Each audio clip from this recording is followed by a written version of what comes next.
Salve Santista, agora quem dá bola é muito Santos, eu sou o Dan, primeira vez por aqui, já se inscreve aqui, ó, já deixa o like, já se inscreve, já ajuda a crescer e fortalecer o Muito Santos. O vídeo para falar do John, o goleiro John, que era a reserva do Santos, hoje é titular do Inter, né?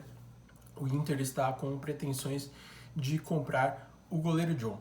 Mas antes da gente entrar no vídeo, eu queria deixar um grande abraço, um fortíssimo abraço pro William, né, do Falando de Santos FC, um canal de torcedor raiz, de torcedor de arquibancada mesmo, que caso você viva em Marte e ainda não conheça o canal do Will, né, meu amigo, segue lá, Falando de Santos FC, ele tem Twitter, tem o canal no YouTube, enfim, tem todas as redes sociais, ele está chegando a quase 3 mil inscritos, ajuda ele lá, caso vocês ainda não sejam inscritos, corre lá, se inscreve lá, ajuda a crescer o canal do meu amigo Will. Will, forte abraço, lenda, tamo junto. Bora pra falar do goleiro John, né? O Inter contratou por empréstimo, né, o John nessa temporada, pagou 1,5 milhão já por 15% dos direitos econômicos, né? Já aí a gente já deduz que o valor total dele, né, já é de 10 milhões, né? A gente já deduz isso só por essa compra, por essa aquisição, né, dessa parte do goleiro John. E aí o goleiro John se destacou muito rápido lá, né? Ele com certeza é melhor do que os goleiros que já estão lá no Inter, né? O Kehler sofria críticas, acho que antes tinha um goleiro chamado Daniel também que sofria muitas críticas. O John chegou para resolver esse buraco no gol que eles tinham, né? E aí inflamou mais ainda o carinho do torcedor colorado pelo John, quando o John fez uma defesa que salvou o Inter contra o Vasco, né? Na verdade, eu achei até que o jogador do Vasco bateu em cima do John. Mas, de qualquer forma, os louros da defesa foi pro John. Então, o John acabou ganhando ainda mais carinho da torcida. E da direção do Inter, né, da comissão técnica, enfim, que vai optar por comprar o John. E aí eles têm duas opções, né? Ou eles compram 55% por 4,5 milhões, e aí o Santos mantém 30% dele para, se o Inter revender, o Santos lucrar, ou eles compram 85% por 8,5 milhões, que aí juntando com aqueles 1,5 milhões dá 10 milhões, 85% mais os 15 também dá 100%, por isso que já foi fácil de deduzir que o preço do goleiro John era de 10 milhões.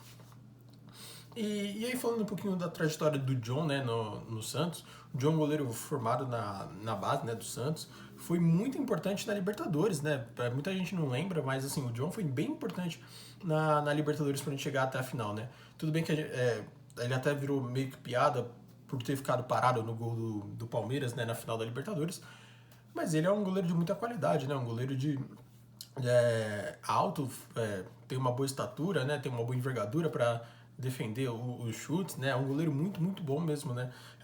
Eu, por exemplo, é claro que assim, é muito fácil falar, até porque o John mesmo que optou por sair. Mas eu tentaria ter mantido ele assim no elenco, né? Para a sequência das temporadas do Santos, né? Em determinado momento, muita gente chegou a preferir o próprio John do que o João Paulo, né?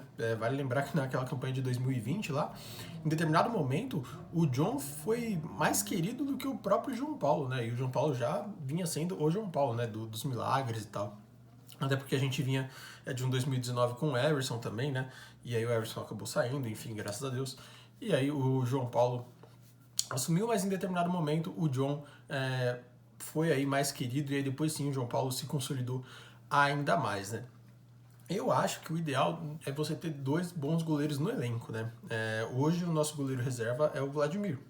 E aí depois tem o Mazotti e tem o Diógenes, que apesar de serem já um pouco mais velhos, já não são tão garotos assim, ainda são inexperientes, né, no gol. O Vladimir tem um pouquinho mais de experiência, porém ele é ruim, né? Então, assim, o ideal é você ter dois bons goleiros, porque aí você não precisa rezar para o João Paulo nunca se machucar ou nunca ficar suspenso, né? Porque sempre que o João Paulo tem algum lance ali de choque, alguma coisa assim do tipo, a gente já fica apreensivo de quando e se o Vladimir for precisar entrar, né? E aí é uma tortura. O nível, a diferença deles é muito grande, né? E por que eu acho que eu tentaria manter, né, o John? Claro, além desse nível técnico, que é uma disparidade muito grande de João Paulo para Vladimir, a gente tem uma questão de revezamento no gol, né? Os treinadores que são europeus, que treinam por lá, né, têm por hábito revezar os goleiros, né? Colocar um nas Copas e um na Liga, né?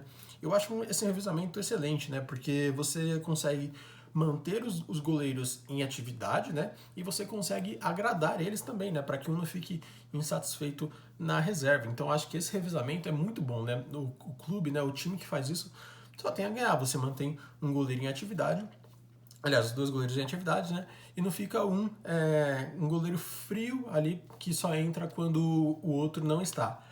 Porém, não dá para fazer isso agora porque o Vladimir é ruim, né? Então, se você fazer esse revezamento, provavelmente vai dar ruim. Principalmente porque agora o Santos não está em nenhuma competição, né?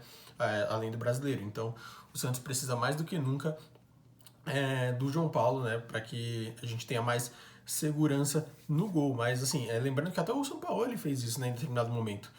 O São Paulo ele chega em 2019, aí ele saca o Vanderlei de começo não, né? Mas ele coloca o Vanderlei no Campeonato Paulista, o Everson na Copa do Brasil, e aí o Everson acaba ganhando a titularidade, né? E depois o Vanderlei sai, enfim. E aí o Everson toma conta do gol. Mas você vê que o São Paulo, por ter a mentalidade europeia já, né? Já fez esse revezamento de goleiros e acabou que pro Everson, né? Foi um benefício, né? E pro Santos também, porque você mantém dois goleiros em atividade, embora eu prefira muito mais o Vanderlei. E aí dava para ter feito isso com o João Paulo e o John. Acho que se a gente tivesse feito isso, o John talvez não ficasse tão insatisfeito de ficar na reserva, né? Talvez ele fosse considerar mais ficar no Santos, né? Ou não também, né? Talvez por no Inter ele jogar mais, de repente ele quisesse ir mesmo assim, mas pelo menos a gente teria um argumento para poder manter o John. Além disso, o John não é tão velho assim, né? Então, se a gente der sorte aí, né, como a primeira opção de compra do Inter sugere, se a gente manter 30%, dá pra gente revender o John e aí a gente lucrar também em cima, além dos, se o Inter optar por essa compra, né, os 6 milhões que o Santos já teria, supostamente, né, em teoria, arrecadado, né, os 1,5 no empréstimo, né, mais os 4,5 se o Inter optar por manter 30% com o Santos. Então a gente lucraria numa futura venda. Foi um bom negócio até, né? Não dá para reclamar dessas cifras, não dá para reclamar desse modelo de negócio, né? Foi bom pro John também. O Inter é um time grande também, o John vai ter total capacidade de se destacar por lá. Mas confesso que se desse para fazer um revezamento no gol ali, manter o João Paulo e o John em atividade, seria a minha opção, a minha prioridade, porque eu acho que os dois são goleiros de muito bom nível e não desceria tanto o nível igual é hoje, né, do titular para o reserva. O que você pensa sobre o John? O que você pensa sobre o nosso goleiro reserva, Vladimir? O que você pensa sobre o João Paulo também? Deixa aqui embaixo nos comentários. Tamo junto, Santista. É nóis.